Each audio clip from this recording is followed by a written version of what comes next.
you think about a vacation?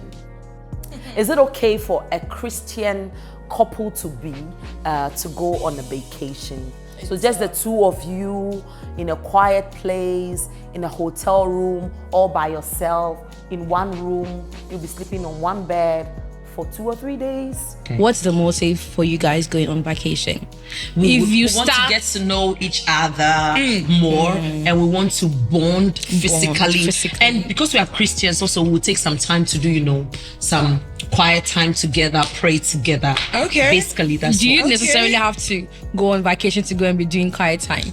Okay, so you can do quiet time without going on vacation. But here's the case: you find yourself on a vacation, so you cannot take God out of your vacation because you are a Christian. Couple getting to know each other, so it will definitely come in. Yeah. But do you think it's a good idea to book a hotel room to retreat or to get to know each other better? It's a dicey one, actually. It's not a bad thing to go on vacations, but it's a dicey one.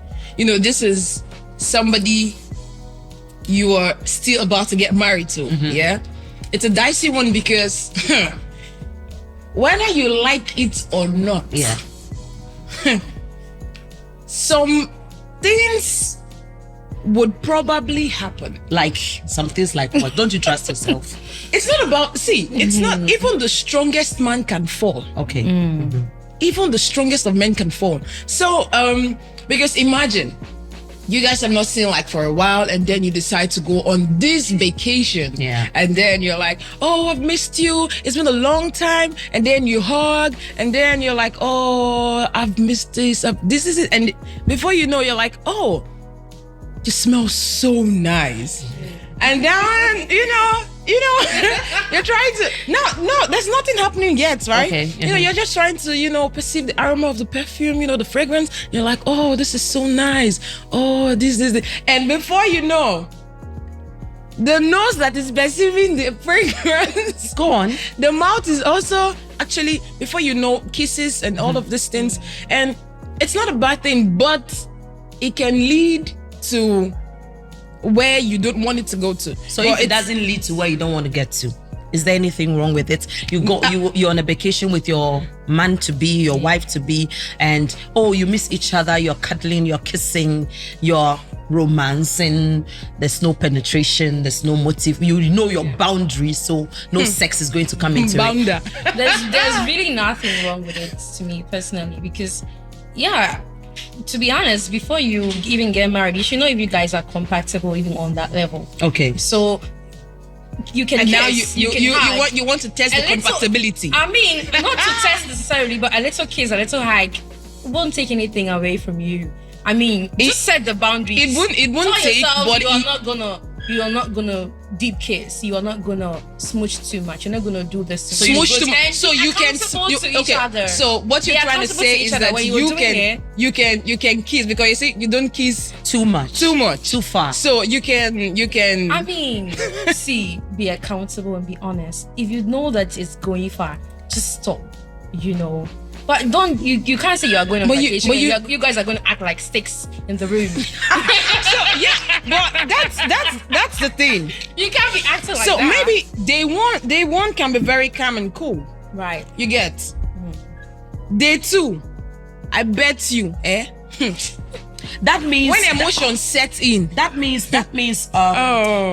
both of you, if both of you are not able to go on this vacation and come back clean, it means both of you have issues with self-control then. That is why you should even try out to see how well you guys are able to control each other. You need it even for the marriage to last long. Okay. That's a point there. That's stuck to each other throughout your marriage forever. There's going to be a time where your husband is going to travel or your wife is going to travel. You're going to go to work. You're going to find yourself in different situations in life where it means you are going to detach from your partner for a while in certain circumstances. What happens when you cannot control yourself with other people then? Yeah. So I think it's even a ground for self-control exercise. Yeah. Yeah. Just be honest, but with moderation. With moderation, that's what I'm saying. That's another thing, because so you know don't. Your boundaries. If it's going far, just please step back. Yeah. But even if it happens, give yourself some grace and pick it up. So you think there's totally nothing wrong with booking a room? I don't see anything. You can wrong. book a room. You can book a room. And you think today in this world, generation, it's possible for you to be on the same bed with your husband to be, your wife to be, and definitely nothing will happen? Well, book a room with 2 different beds then. Okay. If you're on a budget, just know yourself. Know your strengths. If you think, but don't be firewood. Samson, I'm not gonna try. Samson, when you like, you gonna know how far. Don't just book 2 different rooms in the same hotel at least, and then when the day is over, you guys go to separate rooms to sleep. Okay. But let's be honest. Do you think you have to go on a vacation to go and be doing bad things? You don't really have to go on a vacation to do bad things. So it's not. This shouldn't be a reason. So it's more or less like you go on a vacation with your partner. It's more or less like if you're on the process, or in the process of doing, going for the vacation, and if something happens, and if that's not like the ulterior, like the main motive, to probably go and do or probably have sex, or probably go have sex and do all the exploration and everything. But I think from everything being said, I think it can be controlled. You can. But the thing is, at the end of the day, just make sure you are not exceeding the boundaries, or better still, try not to tempt yourself more than you can carry. But sometimes you're in a relationship with a person, you are attracted to the person, you are emotionally attached to the person, you are growing emotions every day towards this person.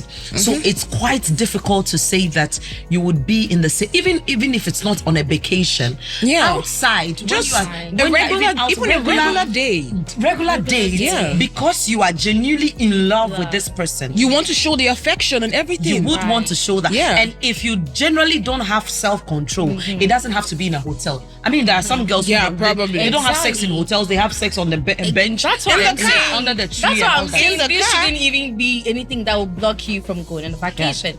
Because to be honest, if you want to do bad things with your partner, you don't have to. You can do it anywhere. Absolutely. You don't have to be on a vacation to do it. So this shouldn't be the reason why you say, "Oh, it's bad," or because I went on a vacation with my babe. If not travel, I'm going to travel. You're not going to heaven. Okay, so then we're talking from the Christian perspective. Okay, so we think that as a godly woman, as a godly man, you should be able to go on vacation with your husband to be, your wife to be, and control yourself to the extent that nothing of that sort will happen. What is abstinence for you? Because Lady G, you made mention of the fact that that's emotion. You are emotionally connected to this person. So you're expressing it. You can kiss, you can hug, you can cuddle. Oh, I just want to lay my head on his chest and feel his heart beat. I'm not going too far. What is abstinence for you?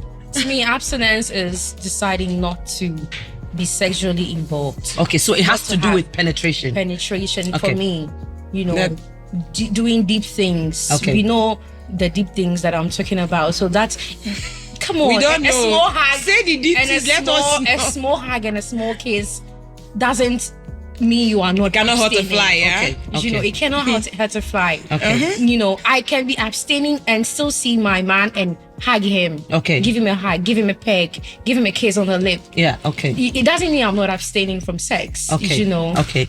Debs, what is abstinence for you? Because when you say abstinence, sometimes a lot of people put abstinence as just sex. Right? So, but there's also a broader view to that, because when you say abstinence, is abstaining from everything that leads to. Because but you don't be firewood. And it tells you, because it get the way where the thing go do you. You self go shock. You go shock. So for me is, trying as much as possible to, avoid situations that would lead, you to do anything that on a normal day you wouldn't want to do. So that's it. So because some people, it doesn't have to be until they lay down on the bed to have sex. Some, it can just be from the hugging. Yeah. And then you already see that the guy is already aroused. Yeah. Okay. Some persons is just compliments. Yeah. Give that compliment. Kasala don't bust. Yeah. You're talking of cuddling, just cuddle small. Everywhere don't bust 2 seconds. You know, that kind of thing. Yeah. So it's probably you just finding a way to not give an opportunity for all of those things, because whether you like it or not, now say na matter, now they bring matter, now talk they bring talk. So now kiss fee bring sex. Yeah. You know, That kind of thing. so that Yeah. you know, you understand what I'm trying to say. Yeah, I understand perfectly. So you know, I want to know what you think about it in the comment section below.